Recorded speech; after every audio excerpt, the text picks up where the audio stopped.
విష్ణుమూర్తికి కూడా ఇష్టమైన ముగ్గు ఒకటి ఉందంటండి. తెలుసా మీకు? అది ఇదేనండి. 3x3 చుక్కల ముగ్గు. "ఏ పిల్ల నీకేమన్నా విష్ణుమూర్తి ఫోను చేసి చెప్పారా ఏంటి ముగ్గు ఇష్టమని?" అనకండి. మా నానమ్మ గారు చిన్నప్పుడు చెప్తుండేవారండి. "ఈ ముగ్గు విష్ణుమూర్తికి చాలా ఇష్టమైన ముగ్గమ్మా" అని. చిన్న పిల్లలకు కూడా అర్థమయ్యేలాగా స్టెప్ బై స్టెప్ చూపించానండి.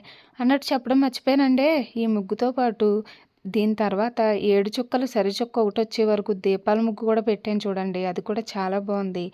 నచ్చితే మాత్రం లైక్ చేసి, షేర్ చేసి, సబ్స్క్రైబ్ చేయండి.